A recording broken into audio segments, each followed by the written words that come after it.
ignorem as pesquisas.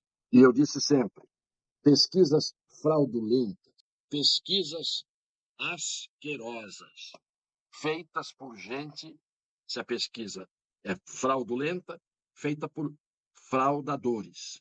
Se a pesquisa é asquerosa, é feita por gente que causa asco, do ponto de vista da desonestidade moral e intelectual. Ignorem as pesquisas. Elas são indutoras, elas são feitas para fazer a cabeça das pessoas que querem apostar no cavalo vencedor. Hoje vamos começar com uma fala de um patife que vem sendo patife há muito tempo no Supremo Tribunal Federal e agora como presidente do Tribunal Superior Eleitoral. Preciso dizer o nome dele? Se preciso, vou dizer. Alexandre de Moraes. E aí, Alexandre? Eu não tenho culpa. Eu sempre disse que o culpado das críticas que eu faço a você é você. O culpado é você. Você provoca. Você dá causa. Você é o anti-você. Eu sou corintiano, como todos sabem. Até hoje, eu contesto a vitória do Internacional contra o Corinthians em 1976. Aquela bola que bateu na trave e bateu fora e foi dado o gol. Eu contesto até hoje, só que eu fico com a minha contestação para mim mesmo. É assim que o Tribunal Superior Eleitoral vai tratar quem contestar as eleições.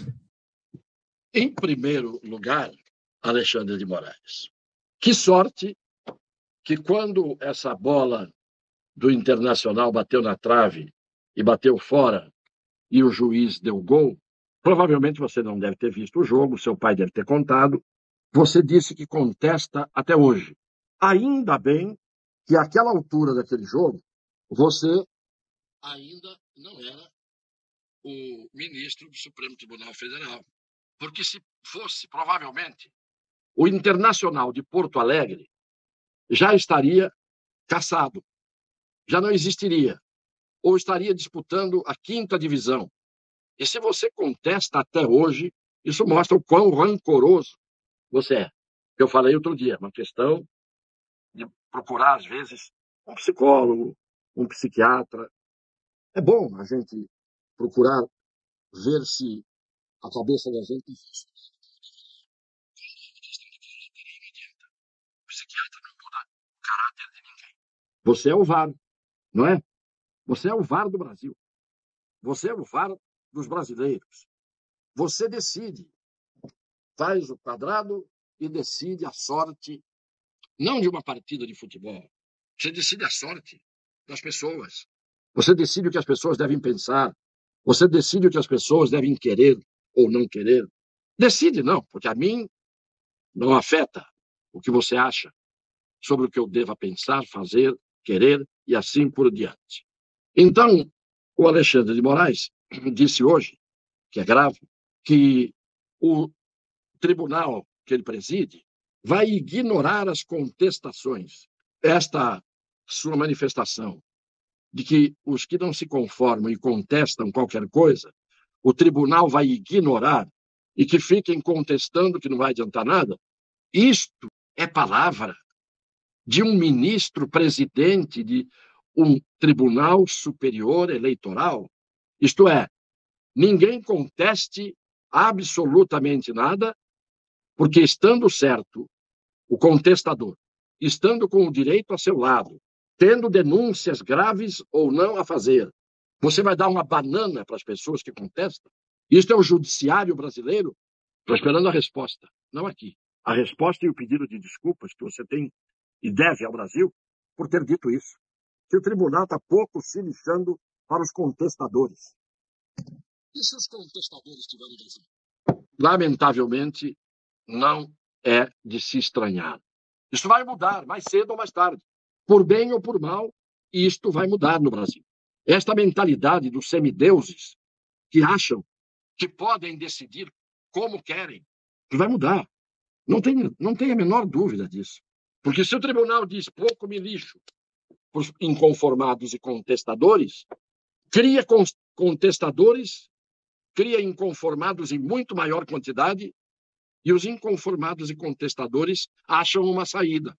Acabam achando uma saída. E aí quem fica sem saída são aqueles que pouco se lixam para os contestadores.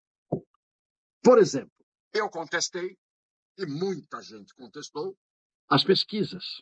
As pesquisas, todo mundo via, só não via o cego que não quer ver. Só não via aqueles a quem o resultado mentiroso, fraudulento, fabricado, criminoso das pesquisas interessava.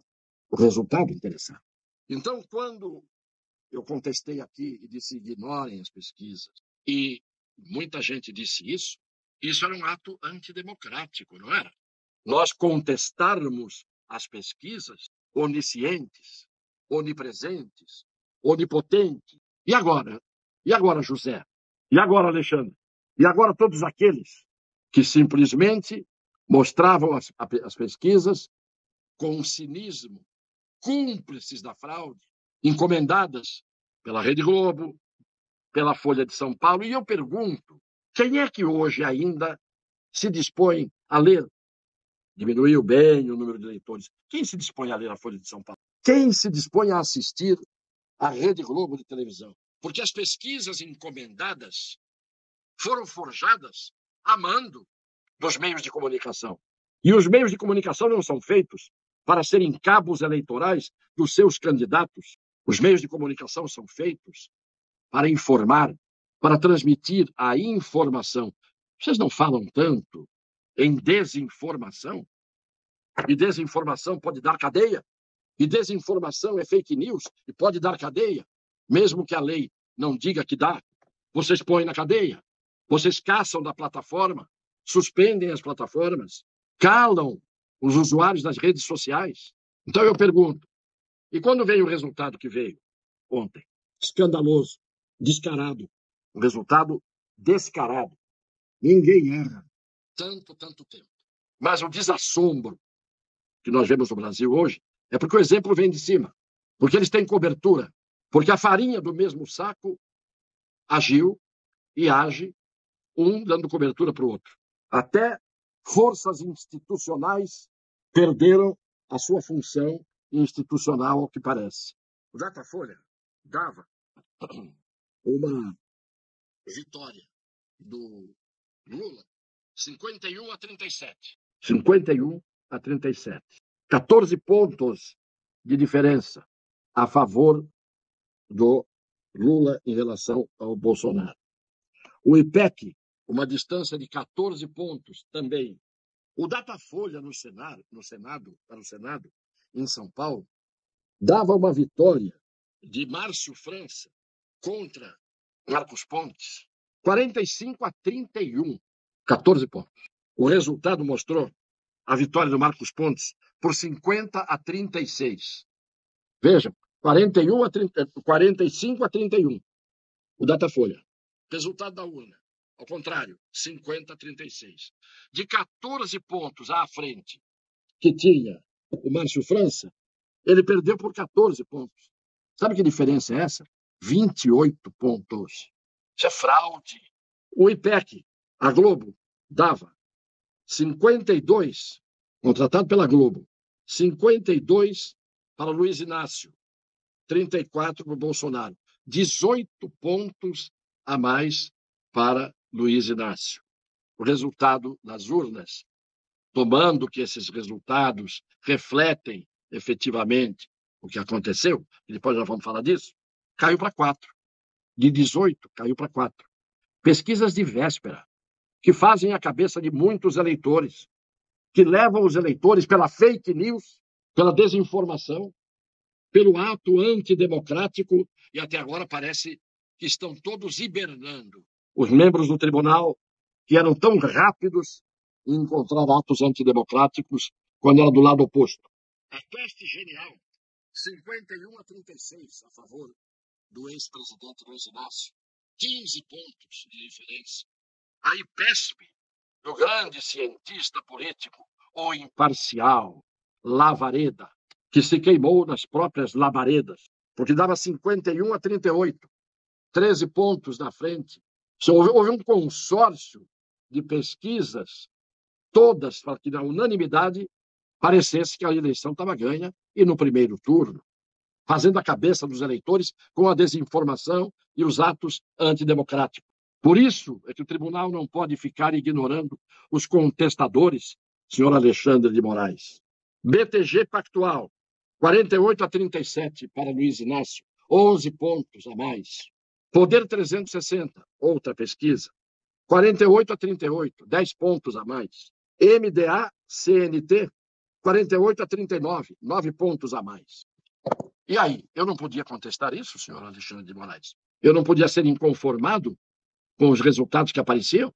Eu não sou conformado diante dos seus desmandos. Portanto, começamos bem a semana, desmascarando as pesquisas que se desmascararam por elas mesmas e não conseguiram o resultado, embora muito tenha sido feito para o resultado acontecer. Mas muita coisa ainda virá à tona, tenho certeza.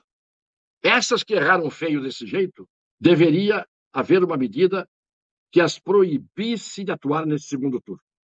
Como é que você explica que governadores ligados ao presidente, maciçamente eleitos, senadores ligados ao presidente, maciçamente eleitos, deputados federais ligados ao presidente, maciçamente eleitos? Isto é, todos aqueles que eram ou ligados diretamente pelo mesmo partido ao presidente, ou eram aliados, foram para as urnas consagrando todos aqueles que eram ligados ao presidente.